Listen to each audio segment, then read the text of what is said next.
Hey everyone, it's the Koopa Man. I've been thinking about something that's been a topic for a while now, at least since last year.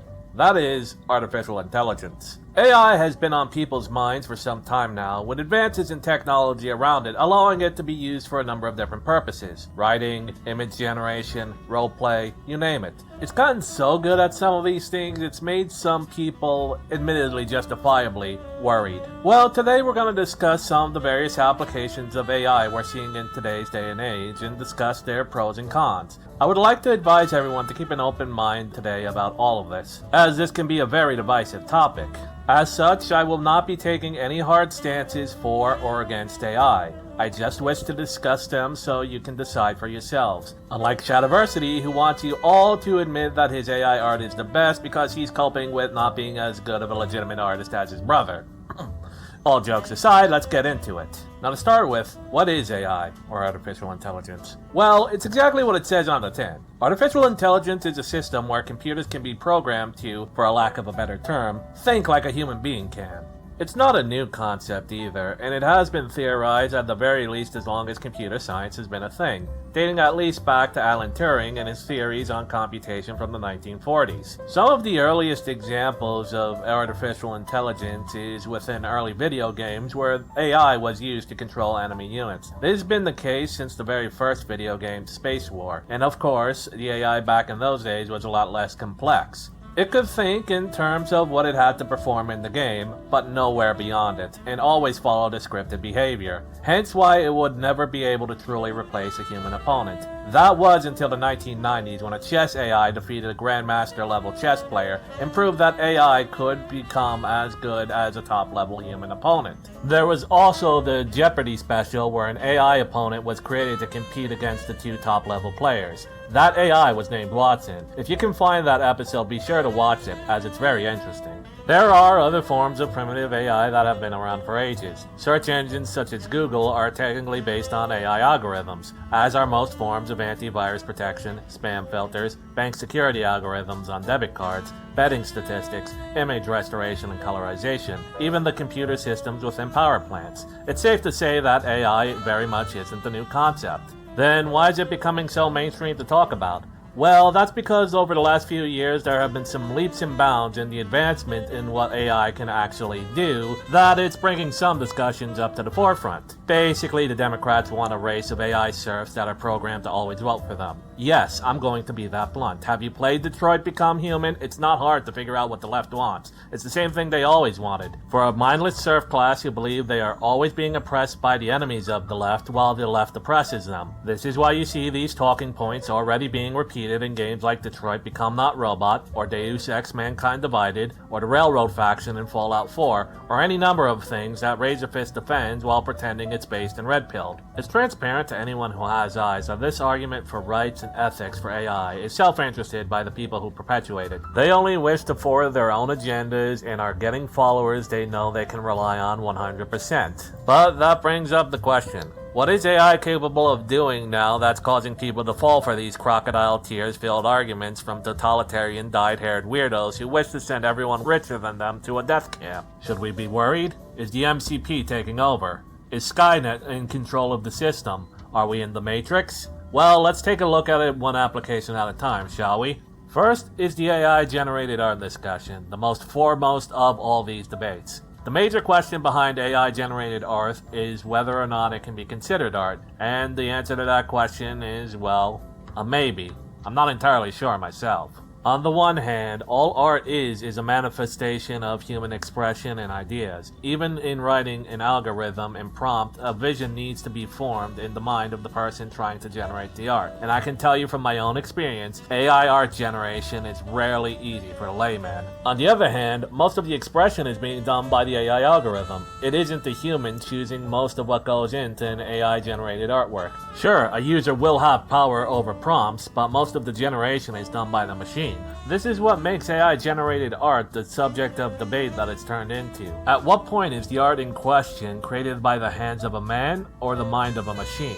An argument can be made that AI has its place as a proof of concept device. If an artist has an idea they want to develop, and they know how to use an AI art generator, they can input the idea in the form of a written prompt and get a rough idea of their vision in their mind. From there, they could either use the work as a reference or just do something different entirely as they didn't like how it turned out. On the other hand, AI art takes no account for style. A lot of AI-generated images are very similar. This is why on certain adult image forums, people tend to mute the AI-generated tags as they don't want to see the same picture over and over. That too is an issue with AI art. AI is not a human mind with a human soul. It can only generate based on algorithms. It cannot truly create. And yet, the image is still there. It didn't exist before, but it exists now. The AI, by the strictest definitions, created an image that previously did not exist. This is what makes the AI art debate as difficult and confusing as it is. Not helped by the fact that the pros and the antis for AI art have become rather zealous about it. Shad M. Brooks, or Shadiversity,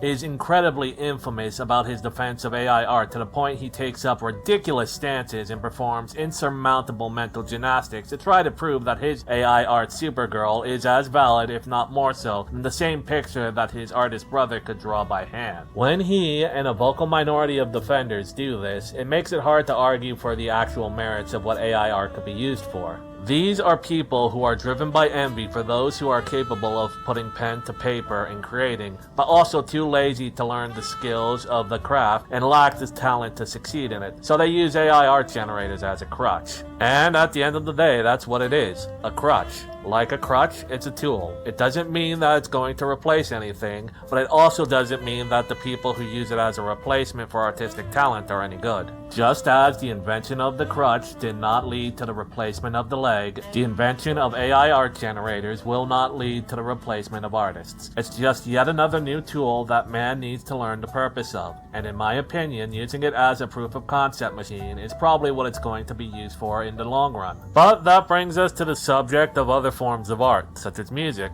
AI can be used to generate music and songs as well. However, this technology is still in its infancy. While I have had some hands-on experience using AI to create songs, they tend to sound rather samey and are really only good for shitposts. Even then, lyrical generation leaves a lot to be desired. Still, I've personally had a few surprises. I once asked Suno Music Generator to create a death metal opera about the Great Tribble Hunt entirely in Klingonese, and it did so in nearly perfect Klingon. But like with AI artwork, AI music lacks a human soul required to make it any more than something you can use to make meme music or random shitposts. And like with AI art, AI music could be used as a proof of concept for actual musicians. Personally, I've yet to see any actual musicians bash AI music as vigorously as artists bash AI art, but that may be because musicians are far more chill and have a lot thicker skin. Likewise, Shadiversity hasn't sung its praises because his artist brother isn't a musician, so he has no reasons to feel inferior. Not talked about in these discussions is AI roleplay. That is mainly because, unlike the other AI generators, roleplay is not considered an art form by people. I mean, is it not? Maybe? I don't know. Though around AI roleplay there is still a controversy. Censorship. Primarily from the biggest AI roleplay site, Character AI. While there are criticisms around the bots on CAI, a lot of it comes down to AI roleplaying still being a new frontier, and the AI using cliches that even user roleplayers repeat. The most inescapable criticism, however, is the site has draconian censorship strategies. This is because the creators of Character AI insist that the site be for all ages. Despite the fact that time after time they get into hot water over children and teenagers killing themselves or committing crimes and the website getting blamed rather than the media, parents, or lack of mental health care. This has led to numerous adult-oriented and free speech alternatives to come about, and the vast majority of them have huge issues on their own, such as limited features for free users and dogshit memory in chat, even worse than ChatGPT's memory. Though there are some good alternatives. I mean, I hear good things about Chub AI, and Character AI itself is good, just don't use any scenarios that have violence, fatalities, adult themes, sexual contents, the word suicide, and any of the secondary words, or any criticisms of Big Brother as a whole. Yeah, Character AI really needs to get its act together. Is this a bit of an unrelated segue from the main topic at hand? Yes. But when else will I get the chance to complain about character AI's weird desire to have kids on their website? Children shouldn't be allowed on the internet, period, and that's a fact. But while talking about AI roleplay, we should talk about AI assistants such as Poe, GPT, and Grok. Now, full disclosure, I use these assistants sometimes. Heck, a lot of my grammar and spelling corrections come from Grok. Does this mean my scripts are AI written? Well, no, obviously. I limit what I want the bot to do to just be grammar and readability corrections in my final script drafts. The rest of it is completely user written. I've been doing this to fix my grammar and make my scripts sound better since the beginning of this year, and it's made my recording process a lot less stressful. Granted, that's just asking a bot to correct grammar. There are people who use Grok and GPT to form their opinions or do research, and that's where the problems come in. There is a good reason why you shouldn't use Wikipedia as research, because anyone can edit it and it doesn't have good citations and a clear leftist bias. But the reason you shouldn't use AI assistants for research is because 9 times out of 10 it gets confused, produces wrong information through rampancy, or even outright makes shit up entirely. I know this from direct experience using Grok. There are many points where I had to slap the bot to correct it on very basic information. But if you have patience, don't use it as your only resource. Like most AI systems, it's a good crutch and an aid. But again, just don't have it be your only resource and take everything it says with a massive grain of salt. So that covers most forms of AI I can think of. In the end, it's not really the horseman of the apocalypse that most make it out to be. If anything, you could say it's more of a new tool. It's like that scene in 2010, the year we made contact, the sequel to 2001: A Space Odyssey, where they're questioning the HAL 9000 over the events of the Discovery's mission to Jupiter. To give context, in 2001, HAL 9000 suffers a logic loop that causes it to believe that the only way it can fulfill its prime directives is by killing the entire crew of the Discovery. This is caused by a secret directive installed into HAL before the mission began, causing it to have that logic loop as it could not lie to the crew, nor could it carry out its secret directive with the crew on board. Good morning, Hal. Good morning, Dr. Chandra. Do you feel capable of resuming all of your duties? Of course. I'm completely operational and all my circuits are functioning perfectly. That's good. Do you know what those duties are? Yes, I will operate the onboard systems of Discovery. There is a launch window in 31 days when Earth is in a proper position. There is enough fuel on board for a low consumption route that will enable Discovery to return in 28 months. This will not present a problem. That's very good. Now, Hal, do you mind if I ask you a question? Not at all. Do you recall Dave Bowman and Frank Poole leaving the Discovery? Certainly not. That could never have happened, or I would remember it. Where are Frank and Dave? They're fine. They're not here right now. Who are these people? I can only identify you, although I compute a 65% probability that the man behind you is Dr. Floyd. Don't worry, Hal. I'll explain everything later. Has the mission been completed? You know that I have the greatest enthusiasm for it. The mission has been completed, and you have carried out your program very well. And now, Hal, if you will excuse us for a moment, we wish to have a private conversation. Certainly. What was that all about? I've erased all of Hal's memory from the moment the trouble started. The 9000 series uses holographic memories, so chronological erasures would not work. I made a tapeworm. You made a what? It's a program that's fed into a system that will hunt down and destroy any desired memories. Wait. Do you know why Hal did what he did? Yes, it wasn't his fault. Whose fault was it? Yours. Mine? Yours. In going through Hal's memory banks, I discovered his original orders. You wrote those orders. Discovery's mission to Jupiter was already in the advanced planning stages when the first small monolith was found on the moon and sent its signal towards Jupiter. By direct presidential order, the existence of that monolith was kept secret. So? So as the function of the command crew, Bowman and Poole, was to get Discovery to its destination, it was decided that they should not be informed. The investigative team was trained separately and placed in hibernation before the voyage began. Since Hal was capable of operating Discovery without human assistance, it was decided that he should be programmed to complete the mission autonomously in the event the crew was incapacitated or killed. He was given full knowledge of the true objective and instructed not to reveal anything to Bowman or Poole. He was instructed to lie. What are you talking about? I didn't authorize anyone to tell Hal about the The monolith. directive is NSC 342/23, top secret, January 30, 2001. NSC, National Security Council, the White House. I don't care who it is. The situation was in conflict with the basic purpose of Hal's design, the accurate processing of information without distortion or concealment. He became trapped.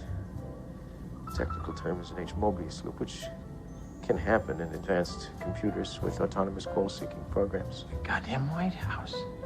I don't believe it. I was told to lie by people who find it easy to lie. Hal doesn't know how, so he couldn't function. He became paranoid. Those sons of bitches. I didn't know.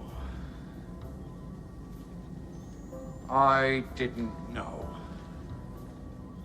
It needs to be understood that many people, in and out of universe, projected human feelings, emotions, and even a personality onto Hal. That's where the main problem lies. Hal, in the movie and the book, is not a human. Hal is an AI. It cannot think or feel, only follow directives. The reason the crew all died was the fault of Hal's programmers, specifically the ones who implanted the secret directive, and not Hal itself.